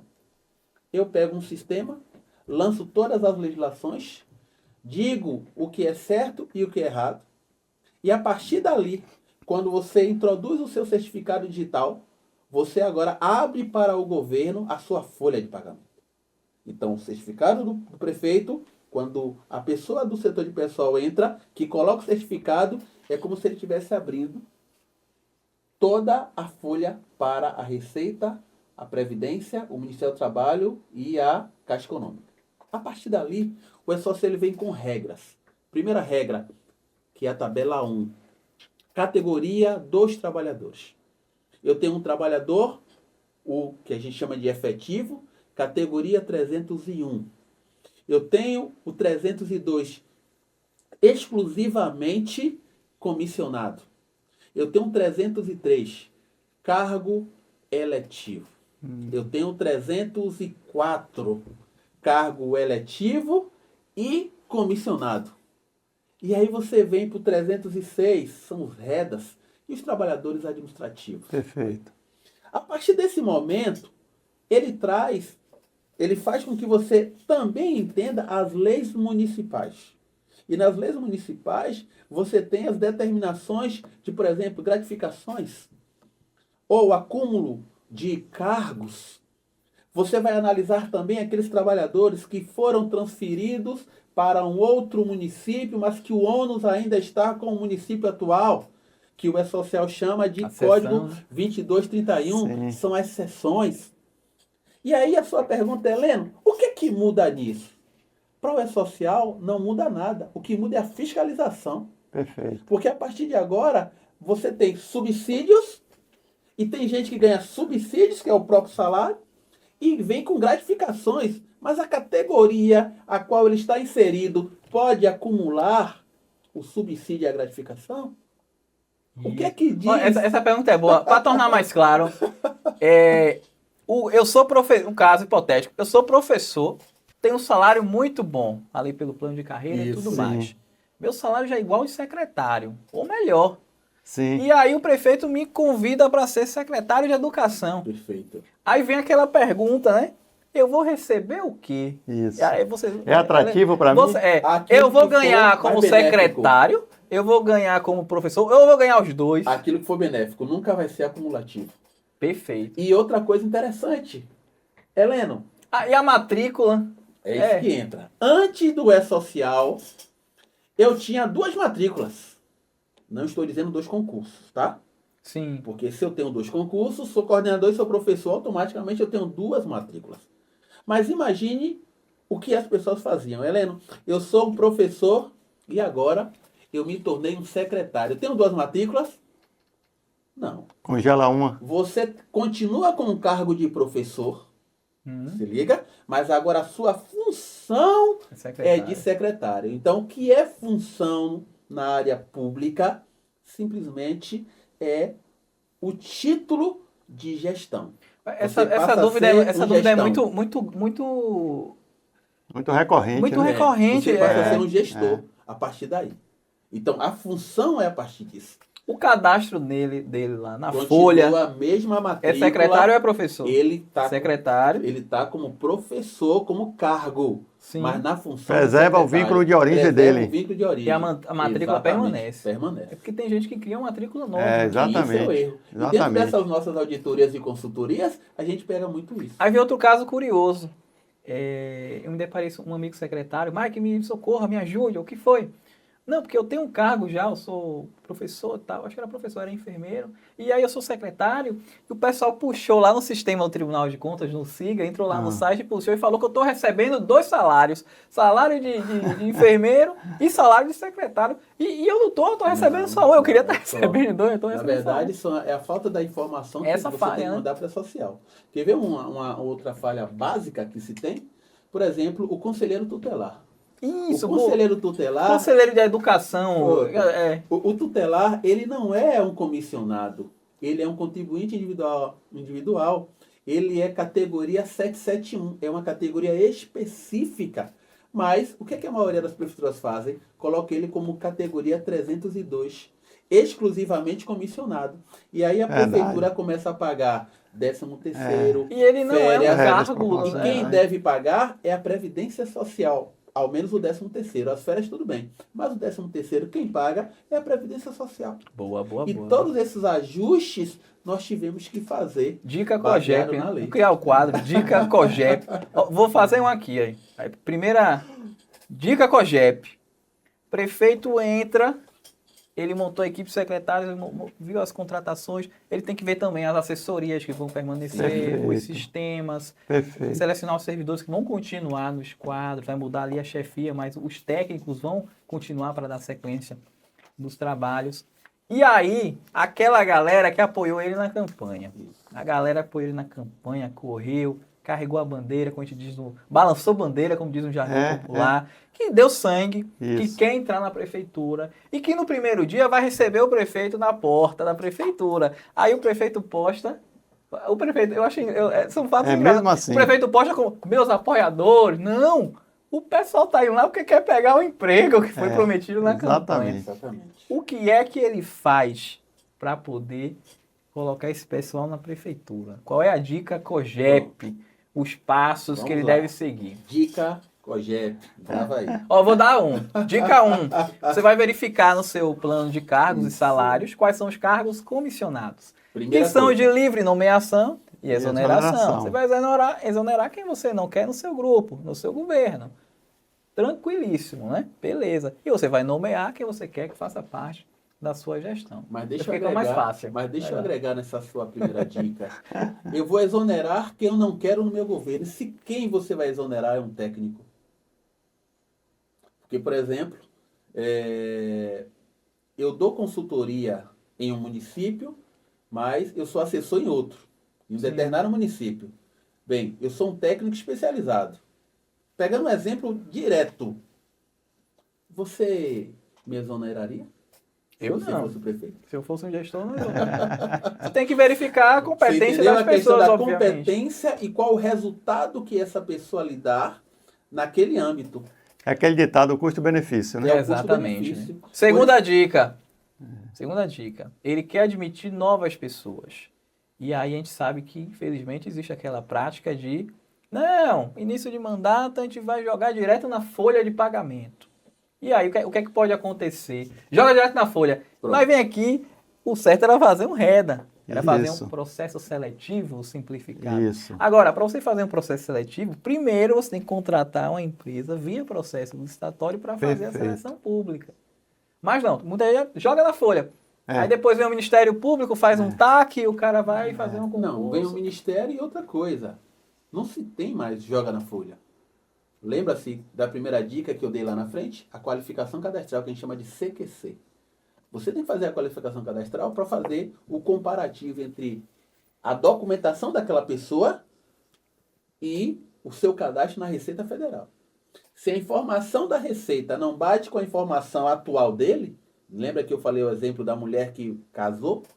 Se a mulher ela casou e no cadastro dela da Receita tem um sobrenome e no documento que ela tem em mãos não tem um sobrenome, ela não passa na folha não. Ela até entra na folha, mas não passa para o E-Social. Se não passa para o E-Social, em números. Eu coloquei na folha 100 pessoas. Qualificou 80. Quantas vão para o E-Social? Só 80. 20 ficaram. Essas 20 é uma base de cálculo de INSS que não vai ser paga. Se não vai ser paga, naquela competência, você já vai pagar um valor inferior. Quando você for ajustar e você não tem retroatividade, ok? Você vai ter que abrir a folha, recalcular já com os dados corretos e pagar juros e multa em relação àquela competência que foi com a quantidade de colaboradores inferiores ao que tem na folha. Então, dos 100 só foi 80. Os 20 eu vou ter que encaminhar. Mas deixa para o próximo mês. Você vai abrir a sua folha, ajustar o cadastro dele e recalcular. No passado não era assim.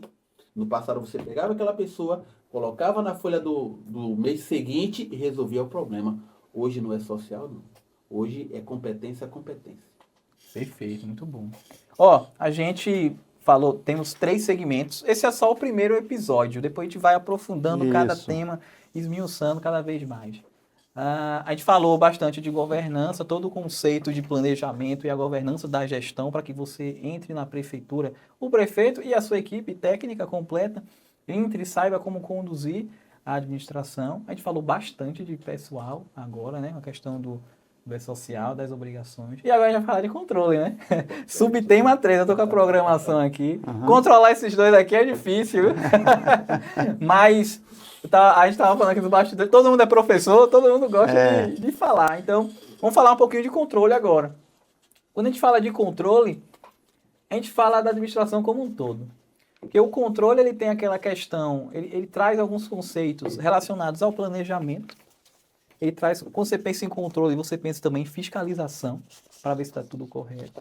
Quando você pensa em controle, você pensa em transparência, que é o que a mídia exige e as legislações também exigem hoje de quem administra o recurso público. O mínimo que você tem que fazer é ter transparência, permitir que o cidadão possa acompanhar o que está sendo feito dentro da organização pública. E quando a gente pensa em controle, a gente pensa também em prestação de contas. Todo administrador público, aquele que arrecada e utiliza recurso público, tem que fazer, no mínimo, uma prestação de contas à sociedade de como ele está gastando. Quanto ele recebeu, quanto ele tem de despesa, com que ele utilizou aquele recurso, aquela despesa, se tem justificativo ou não, são outros 500, mas ele tem uma tarefa inicial, que é de usar o recurso e de prestar contas de como ele utilizou. E depois ele vai ser julgado pelo Poder Legislativo e pela sociedade, né? Então, falando de controle, a gente vai dividindo aqui, né? O que seria esse controle da administração pública? Eu vou iniciar dizendo o seguinte, para quem está entrando na área pública agora. Existem 3 tipos de controle. Esse controle que advém lá da obrigação constitucional, né? O controle interno, que eu sempre digo, Jorge, é aquele controle feito dentro de casa. Roupa suja se lava em casa, como diz o velho ditado, né? Então, o controle interno ele é exercido dentro da própria organização. Se você é um empresário e está entrando na gestão pública, você provavelmente tem ali um coordenador, um diretor, alguém na sua empresa que faz o controle.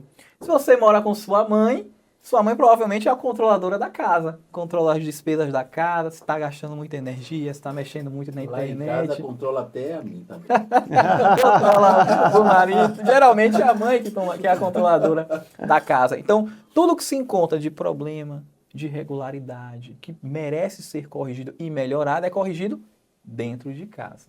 Esse controle interno ele tem uma relação com o controle externo. Tem gente de fora da nossa casa que cuida da nossa vida, né? O vizinho fofoqueiro. Perfeito. Então, o vizinho fofoqueiro, ele é o quê? Ele é o poder legislativo. Não tô, né? Mas na brincadeira aqui, os vereadores são eleitos pelo povo, eles acompanham o poder executivo. Então, de forma política, é um controle político. Ele vai acompanhar as ações governamentais, fazer a fiscalização e questionar o que o gestor está fazendo ali com o recurso público. Deixa eu agregar. Só para complementar o controle externo, Heleno, como os vereadores são representantes do povo, e os vereadores, para ser vereador, você tem que estar quites com as questões eleitorais, não te exige ser advogado, ser contador, ser economista, porque você representa, inclusive quem não teve esse estudo. Ele faz um controle político, ele tem o apoio dos órgãos técnicos especializados, que são os tribunais de contas. A gente tem também o Ministério Público Federal, enfim, os outros órgãos que fazem esse controle externo, de fora. Esse controle externo ele tem o poder de punir. Enquanto poder legislativo, a Câmara de Vereadores dos municípios, ela pode rejeitar as contas do gestor, com base num parecer lá do Tribunal de Contas. E quem controla as câmaras? O controlador interno da Câmara Municipal, que também tem. Você sabia, interessante isso aí, governança, você sabia que a prefeitura, se ela fizer todas as suas obrigações fiscais de forma correta, no prazo, e a Câmara e os órgãos, as autarquias estiverem com problema e não enviarem as suas obrigações, a prefeitura é como se não tivesse enviado nada. Heleno, você quer dizer o quê? Eu quero dizer que se você está com a prefeitura ok, com a sua folha, com o seu INSS, com o envio do seu E-Social, da sua DCTF Web, e a Câmara não fez nada, é como se a prefeitura também não tivesse feito nada. Professor, você quer dizer que se tiver que vir um recurso federal para a prefeitura, não vem por causa da Câmara? É isso aí. A gente chama isso, tem um campo específico chamado EFR, Entidade Federativa Responsável. Na Câmara dos Municípios, existe esse campo definindo exatamente quem é o responsável por ela. E aí a pergunta que fica é, quem fiscaliza na prefeitura? A Câmara.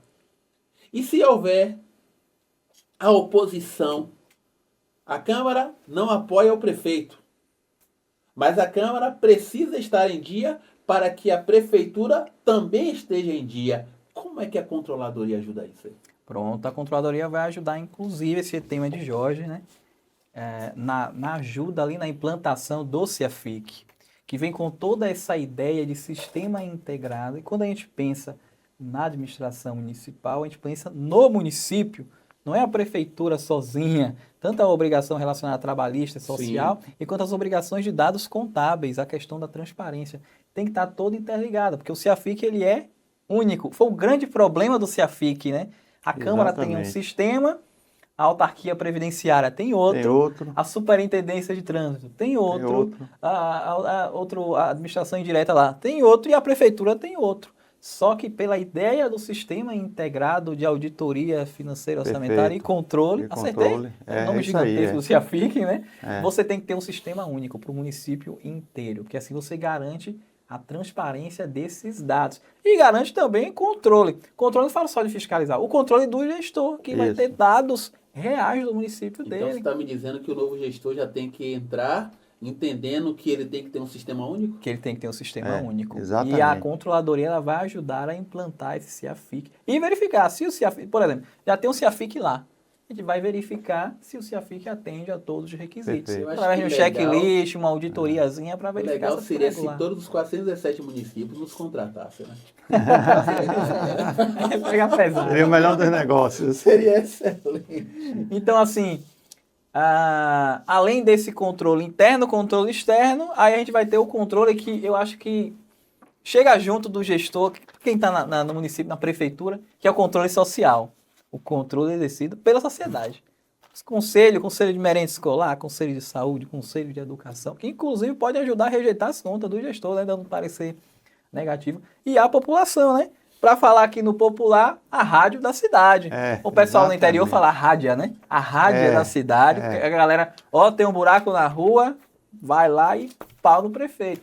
Pau no secretário de obras que não tapou a rua. E aí vem mais um aspecto do controle. Qual é? A ouvidoria. A ouvidoria é uma das macrofunções do sistema de controle interno. Uma das coisas interessantes é o gestor ele tem que verificar se ele tem uma boa controladoria, quais são as funções, se eles conseguem fazer auditoria interna. Outra coisa, verificar se existe ouvidoria no município. Tem um município que não tem. A ouvidoria é obrigatório. E tem um município que não tem ouvidoria.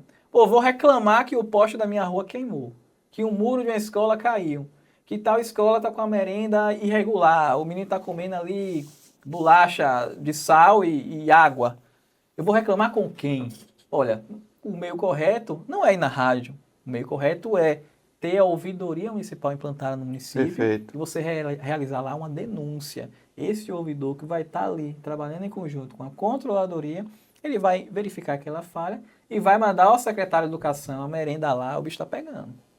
Temos que responder e dar uma satisfação para o usuário e verificar o que está acontecendo lá.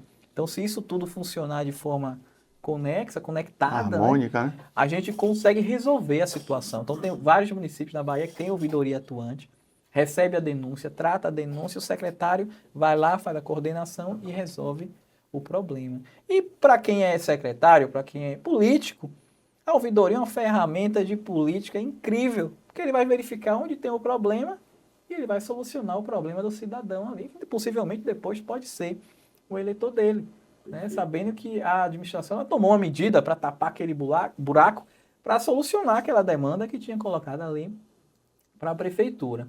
Aí assim, Jorge também é professor da área de controle, né? E aí eu queria te perguntar o seguinte, cara, qual a relação que a controladoria ela vai ter com o jurídico, por exemplo? A gente falou da nova legislação, acho que a gente vai aprofundar no próximo episódio, outros episódios. Em algumas localidades, nós temos meio que uma disputa entre controle e entre jurídico. Só que a gente sabe que as legislações, as novas legislações dizem que a Controladoria Geral e assessoramento jurídico, eles são segunda linha de defesa e eles têm que trabalhar junto para garantir a regularidade dos processos.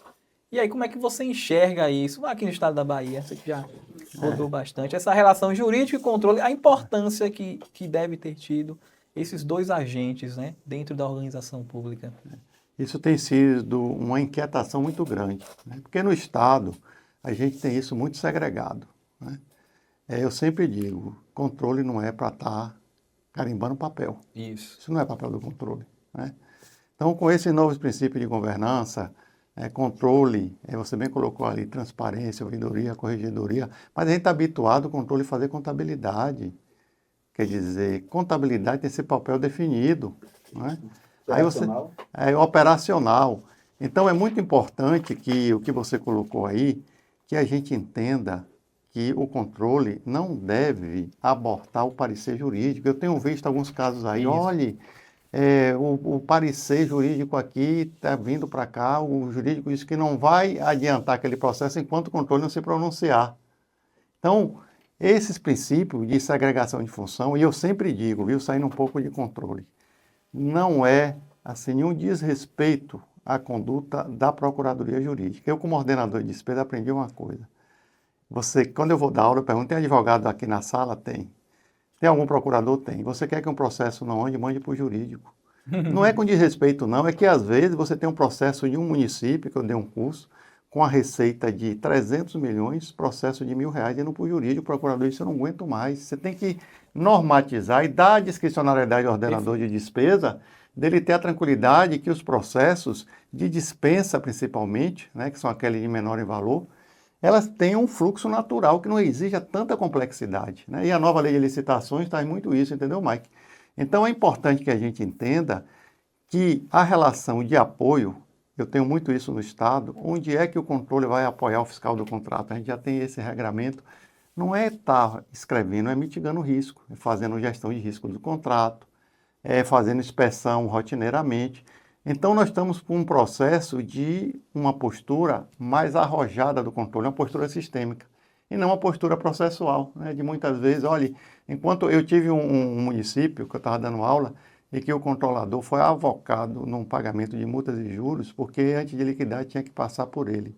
Ele empilhou os processos, o pagamento aí, o órgão de controle colocou na matriz de responsabilização o ordenador de despesa e ele, porque ficou caracterizado que tinha dinheiro para pagar, mas a burocracia foi tão grande que ele foi arrolado no processo. Então é muito bom que você colocou isso aí, porque esta visão ela tem que ser sistêmica, não protocolar.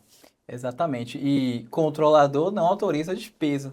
A menos que ele seja ordenador de despesa da controladoria. Né? Perfeito. Eu, como controlador, não vou autorizar pagamento, porque ainda existe isso, né? O controle interno tem que autorizar o pagamento da empresa de obra. Perfeito. O controle não autoriza pagamento que não é dele. Se ele for ordenador de despesa, ele ordena a despesa, ele assina o empenho, assina a liquidação e faz o pagamento. É como se fosse, na verdade, o que a gente traz na área privada, é o compliance, né? Também, o compliance ele é uma das vias do controle interno. Exatamente. É você, na verdade, nada vai passar se antes você analisar se está dentro daquilo que a legislação define. Exatamente. Né? Manter a regularidade. E baseado até nisso, nessa pergunta, Mike, você já disse que controle pode ser qualquer pessoa, não é? Mas será que todas as pessoas, desse qualquer pessoa, ela não deveria ter um conhecimento mínimo de determinados assuntos? Perfeito. A questão da qualquer pessoa é quando eu explico o seguinte, Jorge. Helena e Jorge, né? O sistema de controle interno, quando a gente fala de sistema, não estou falando de um software, de um sistema aqui no computador. O sistema do corpo administrativo, os processos administrativos, as rotinas, os fluxogramas processuais, as normativas, a legislação, os decretos, as portarias, eles compõem o que nós chamamos de sistema de controle interno. Perfeito. Nesse sistema de controle interno, nós temos os agentes de controle interno, que são servidores das diversas áreas de toda uma prefeitura. Ou seja, eu vou ter pessoas que fazem controles internos na contabilidade, vou ter pessoas que fazem controles internos no recursos humanos, tem pessoas que fazem controles internos no patrimônio, setor de tributos, além no setor de concessão de diárias, de adiantamento, frota, no fornecimento de combustível. Mas como assim? Olha, todo departamento em um órgão público tem uma regra a ser seguida. Eu vou abastecer lá no posto da prefeitura. O que é que tem que ser feito? Deve ser criada uma rotina. Olha, você só vai abastecer se tiver uma autorização. Perfeito. Ou se tiver um cartão de pagamento. Esse cartão, essa autorização tem que estar autorizada, sendo redundante, pela autoridade competente, pelo ordenador de despesa, ou um coordenador de suprimentos. Você vai abastecer e, olha, tem que ter controle, né? O que você deve fazer quando abastece veículo? Deve indicar a placa do veículo, se ele é oficial, se ele não é, a quantidade de litros que for abastecer, do tipo de combustível. Isso tudo vai formar uma planilha que deve acompanhar a nota fiscal quando isso for lá para pagamento. Por quê? Eu não posso gastar R$50 mil de combustível e não falar aonde eu gastei. Qual foi o destino? Exato. Isso é só um controle interno feito por um dos membros do sistema de controle. Ou seja, aquele cara que toma conta da gasolina da prefeitura, ele faz parte do sistema. Exatamente. Só que muita gente não entendeu isso ainda, né? Perfeito. Ele faz parte do sistema. Não é a controladoria, a sala, o prédio, aquela repartição que está lá o controlador com a equipe dele. mas todo esse sistema. Se eu vou admitir uma pessoa, eu tenho que ter uma rotina também. A gente vai pedir o quê primeiro? Aí vem o E-Social, vem as documentações que você vai pedir, o piso, o prazo. Então, tudo é rotina, tudo faz parte de um controle. Então, várias pessoas vão fazer parte de um sistema de controle, que vai ser coordenado pela controladoria do município, que vai ser coordenada pelo controlador interno. Você sabe por que eu fiz essa pergunta? Porque eu cheguei em um determinado município, pasmem, e me apresentaram era o primeiro dia da controladora. Esse aqui é o professor Heleno Rocha. E, Heleno Rocha, esse aqui é a nova controladora. E o que o senhor veio falar, pode conversar com ela. Eu olhei para era o presidente de uma câmara, e eu disse assim, doutor, não me leve a mal. Eu posso falar tudo com ela? Tudo. Primeira coisa que eu perguntei, qual a formação da senhora? Sou professora. Bem, eu vou falar para a senhora aqui sobre a nossa contratação, que nós estaremos aqui fazendo uma auditoria na sua folha de pagamento, vamos falar um pouco sobre a área de segurança do trabalho e também um pouco sobre a social. Então eu vou falar um pouco sobre o decreto 8373, que é social, vou falar sobre a NR1 quando eu falo de PGR, NR7 de PCMSO, né, o artigo 58 da Lei 8.213, quando eu falo de LTCAT. Vou falar para a senhora também sobre a 8.213, que eu vou falar de benefícios, e 8.218 sobre casteio. E você vai falar sobre licitação, sobre a contratação por inadibilidade, né? E sobre licitação. Para me contratar. A mulher disse assim, presidente, o senhor disse que era para eu sentar naquela cadeira e que eu não teria problema nenhum, eu me demito. Olha, isso que a gente fala, que quem atua com controle tem que ter um conhecimento multidisciplinar. Claro.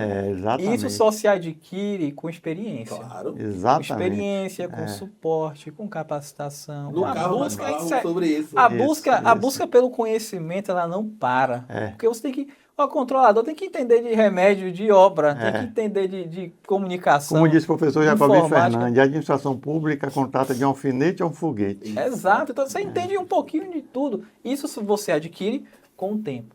A recomendação que eu dou para o profissional que quer entrar na área de controle é, primeiro, buscar o conhecimento. Ou seja, ele tem que entender um pouquinho de cada área da administração pública. Como funciona a administração pública, como se contrata na administração pública. Entender o que é gestão pública, como se contabiliza. Isso.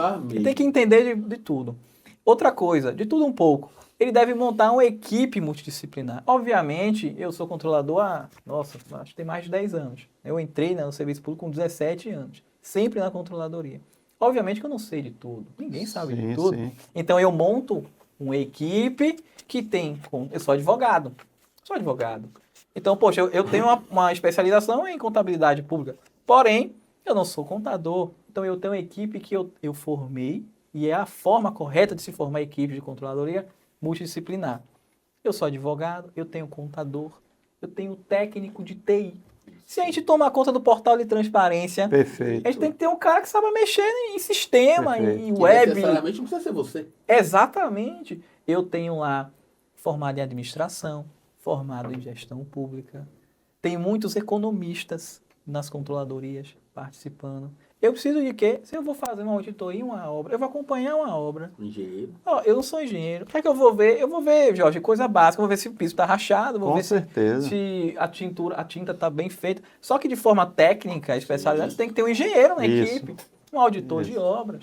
Eu vou analisar licitações. O ideal é que seja um advogado, tenha um conhecimento da letra de lei para acompanhar as licitações e contratos. Então, essa equipe ela deve ser multidisciplinar, para poder saber orientar e conduzir. Né? E o controlador, para quem vai entrar na área de controle agora, e quem vai para a chefia, Jorge, não sei se você já ouviu isso, mas é o cara que não pode falar que não sabe de alguma coisa. Se você chegar assim, controlador, isso, o cara fala assim, o cara fica com o coração na boca e ele... Não, eu te digo depois, ele fica ele tem que saber de tudo. Se ele sofrer de pressão alta, ele tá ferrado. Tem uma vez, eu fui controlador a primeira vez, eu tinha 21 anos. Molequinho, né? 21 anos, 50 quilos. E a gente estava em uma conversa com secretários, assessores. Estou mais pesado agora. E aí, um secretário falou o seguinte, era um cara experiente. E a gente estava conversando, fulano errou. corrigiu, fulano não sei o que lá. E ele falou assim, a única pessoa que não pode errar é o controlador. Aí eu novinho, né, falo assim, como assim não pode errar o controlador? Não, você é o cara que tem que acertar sempre, tem que orientar a gente a fazer o certo. É uma coisa dura de se ouvir. Quase com a sentença Mas de morte. é a área que você tem que ter bons profissionais e, por que não, ter um acompanhamento de pessoas que tenham conhecimento na área, porque você tem que ter acompanhamento de todos. Sim. Então, e aí eu vou falar agora com os novos controladores também, né? Se você é controlador interno e você tem assessoria de licitação, de fiscalização de contrato, de social, contábil, previdenciário. Isso. Velho, você é controlador do município, você tem que buscar suporte nessas assessorias. Eles têm que lhe dar ali um suporte também. Porque você tem que ter pessoas que tragam conhecimento especializado para fundamentar as suas decisões. E quando não for de competência, né, Jorge? Porque também tem gente que quer fazer tudo. Sim, tem perfeito. Coisa, ó, quem é que faz parecer jurídico? É a procuradoria. Com certeza. Aí você tem um controlador que é contador e faz parecer de controle interno e tal, numa licitação. Não. A lei de licitação é artigo 53. Quem faz parecer no processo de licitação é o jurídico. É o jurídico. Aí vai controlador fazer parecer. O cara é contador. Contador fazer parecer jurídico. Não tem sentido, né? Tem sentido, não. Eu acho que, fazendo tudo que nós conversamos aqui, nós já demos muita informação. Muita coisa, né? Viu? Dica COGEP, só você quer falar. Dica COGEP. Mas deixa eu perguntar para vocês. De um aperitivo virou um jantar. Ó, tem as perguntas ainda, né? Pra gente fechar. Pois é. Antes de nós fecharmos, lembre-se que nós precisamos dizer para quem está nos ouvindo a agenda do professor. Aonde nós estaremos? O que nós estaremos falando? O que estaremos ensinando? Porque, entenda, isso aqui nós estamos fazendo de forma voluntária, entendendo que os nossos ouvintes precisam dessa informação. Sim. Aqueles que estão começando e aqueles que já estão, porque tenho certeza que muitos que estão hoje se equivocaram em algum momento. Porque hoje eles são experientes, mas começaram sem experiência. Talvez aqueles que estejam chegando agora sejam empresários, que a visão de uma empresa é uma, e ele vai se debater com a outra realidade. Ele vai se debater, por exemplo, com aquele colaborador que ele é o funcionário de carreira, e ele diz não para a gestão, e diz, não, você não pode me tirar e eu estou aqui. Então, nós sabemos que isso acontece. E como é que esse novo gestor, ele vai trabalhar com essa pessoa, muitas das vezes que é intransigente. Perfeito. Muitas das vezes é aquela pessoa que ela é desrespeitosa. E aí a minha pergunta, Jorge, é para você. Se você fosse um novo gestor e você encontrasse em determinados departamentos pessoas com essa característica, qual seria a dica, COGEP, para esse novo gestor? Olha, a primeira dica que eu dou, eu tenho 41 anos de serviço público. Passei pelo Estado, voltei para o Estado, passei pelos municípios. E todo lugar que eu assumia um papel de liderança, que vinha uma inovação, que vinha melhoria, primeira pauta da mesa, estou precisando de gente. Mas é impressionante isso. Voltei para o Estado, entrei em 1983, quando eu cheguei, qualquer rumo novo, qualquer fluxo, como bem disse o Mike aí, qualquer fluxo no processo, estou precisando de gente. E eu aprendi um básico. A dica do COGEP, né? Nosso COGEP. Dica do COGEP. Faça o básico. Isso. Primeiro, faça o básico bem feito. E eu estou indo agora para Curitiba na próxima semana, vocês veem a agenda do professor, participar do primeiro Encontro Nacional de Contabilidade Pública. E eu vou falar do que é ser a dor do ordenador de despesa. Porque o ordenador de despesa, e pegando um pouco de uma paródia, eu faria o seguinte: eu segregava primeiro os funcionários de carreira que estão em função extremamente relevantes. Eu não quero saber nem o tamanho da remuneração dele, eu quero saber da motivação. Segundo, eu elegeria trazer de fora aqueles que tivessem nas suas áreas específicas, por menor condição que eu tivesse de nomear, as pessoas que têm a característica para a função. E você só encontra isso na estrutura administrativa, Mike. Isso. E a gente só olha para a estrutura administrativa, que é a chamada reforma administrativa, para o símbolo do cargo. CC1, R$10.000, você não sabe nem o que você vai ser. Quando você senta que você lê o regimento, a reforma administrativa, você toma um susto. E aí daqui a pouco você não sabe, porque você está na matriz de responsabilização no Tribunal de Contas. Então, acho que a primeira coisa, e que eu sempre provoquei, sempre motivei, é capacitação. Por onde eu passei, todo mês eu motivava um servidor meu a fazer um curso. Então, acho que a primeira providência é você identificar e você fazer o básico, porque senão você vai levar um monte de gente, vira uma assembleia, né, e você não consegue gerir a governança da sua área. Então, não existe, certo? Primeiro, veja, do básico, e você tem vários, e Mike também tem andado por aí, vários exemplos de boas práticas de governança só começando sustentação do básico. Isso. Depois você vai ramificando. Então, é esse conselho que eu dou, entendeu, Helena? Porque ser ordenador de despesa, eu vou falar em Curitiba, tem uma paródia aí que a gente vê nesses memes. O cara foi no médico, todo lugar que ele tocava com o dedo dele doía. O médico, o que é que você tem? Mandou fazer todos os exames e descobriu que ele tinha unha encravada. Ou seja, onde ele se tocava doía. Ordenador de despesa se assusta de tudo.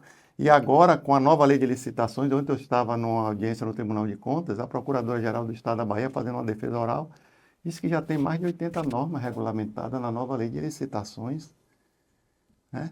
Como é qual é a capacidade que o servidor público tem de assimilar isso? Nenhuma. Bem não começou a lei. Sabe por que eu fiz essa pergunta para vocês? Eu estive em 2 municípios em que o meu cliente, o prefeito, pediu para eu falar na rádio, explicando o que era social. Por quê? Porque o Ministério Público exigiu que ele fizesse concurso. E o que tem a ver o concurso com social? Olha o argumento que foi usado. Nós precisamos fazer concurso, mas existem muitos desvios de funções. E o concurso era para professor. Foi feita uma avaliação, nós orientamos, falou, cheque quem são os cargos em desvio de função. Identificou que eram os professores. E como é que ele traz os professores para a sala de aula se todos se tornaram comissionados? É verdade. Sim. O argumento dele foi que a partir do social, todos deveriam voltar. Bem, vamos deixar uma coisa bem clara, gente. Social ele não é uma legislação nova. Sim. Existe uma lei municipal que define como deverá ser o andamento do município. Então, essa situação foi uma situação que me chamou a atenção, porque o prefeito faltou gestão. Essas pessoas que foram para outros ambientes foram apoiadores do prefeito. Então, outra dica, gestor novo, cuidado com aquilo que você vai prometer. Cuidado, porque muitas das vezes você está trazendo pessoas que não são técnicas, são apoiadoras, mas não foram pessoas técnicas. E você tem limitações em relação à folha de pagamento. Você não vai colocar ninguém sem você poder pagar. Então a dica é, cuidado, porque nós temos problemas hoje em folha de pagamento, que você tem um percentual, um limite de 60%, gente chegando a 94%, como é que você sobrevive? Então tem que ter um ajuste, tem que seguir essas orientações coerentes, as quais os nossos colegas deram aqui, para que você compreenda exatamente que você tem limitação e sempre guarde um percentual por uma necessidade específica para você contratar, por exemplo, uma pessoa técnica. Então, parabéns pela sua resposta, né? E aí, Mike? E você?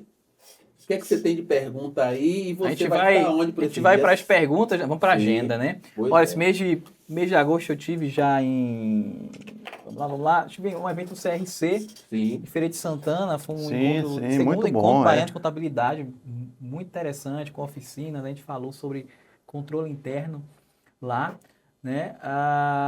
Eu tenho um compromisso aqui para o dia 15 de agosto, eu quero convidar aqui o pessoal que está assistindo, não sei se o episódio vai ao ar antes, né? Mas eu estou com um projeto que é um projeto chamado Os Guardiões da Gestão Pública, dá um foco aqui, ó. Coloquei aqui na tela do Mac. Os Guardiões da Gestão Pública. Os Guardiões são aqueles servidores que são responsáveis por resguardar o gestor e a gestão como um todo. Dia 15 de agosto eu vou fazer uma aula gratuita online, só para quem se inscrever, né? Segue lá o Instagram, @OliveiraMike, ou então procura Mike Controle Interno, que você vai me achar. E eu vou ensinar como analisar licitações, da nova lei de licitações e contratos, de maneira segura e coerente. Seguindo a agenda, né?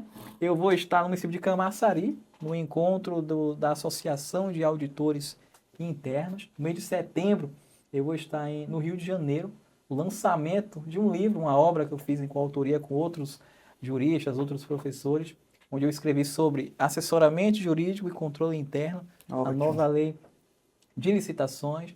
Vou estar fazendo treinamento também no estado do Piauí, no município de Floriano. Acabei de voltar agora de Pernambuco também, sempre falando sobre controle interno. É a agenda até então, né? E depois vai fazendo. E nós vamos ter ainda os próximos encontros aqui do COGEP. Deixa eu aproveitar também. Bem, mês que vem eu estarei... Você vai conseguir dormir com tanta agenda pesada que você está? Eu vou estar fazendo parte da comitiva, né, do presidente do CRC Bahia, ali no 21º encontro, ou melhor, 21º Congresso Brasileiro de Contabilidade. Em novembro eu vou estar palestrando sobre E-Social para a gestão pública, para a gestão municipal, ali pelo IBGR, em Brasília. Estaremos também participando agora no dia 27, sobre um tema interessante, falando sobre empreendedorismo. Isso aí vamos falar pela Palestrante do Brasil, né? @palestrante do Brasil. E pode estar seguindo também o meu Instagram no @HelenoRocha_oficial. Voltei de São Paulo, onde eu, lancei, na verdade, o meu terceiro livro. Eu já tinha lançado 2, mas eu lancei o terceiro livro, A Arte de Liderar.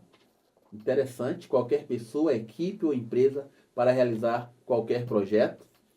Antes desse, já havia lançado A Arte de Vender. Professor, mas o senhor fala de folha, de social, de legislação, mas eu sou um produto. Então você tem que aprender também a vender. E tem o meu primeiro livro, não trouxe aqui, ele está na Livraria Cultura, A Arte do Desenvolvimento Humano. Um livro bem interessante. Eu falo um pouco sobre a minha história. Quem era o Heleno antes do E-Social, quem é Heleno depois do E-Social. Estávamos também ali em Dias d'Ávila treinando os servidores, falando um pouco sobre E-Social. E teremos outras agendas que estaremos também atualizando os nossos ouvintes. E deixar claro para o pessoal, isso aqui é uma oportunidade. Né? Se nós começarmos a entender que nós temos toda essa bagagem, toda essa oportunidade de estarmos fazendo o que estamos falando na prática, para a gente é muito benéfico. E para quem está nos ouvindo, Mike, Jorge, eu acho que é oportuno para quem tem esse interesse.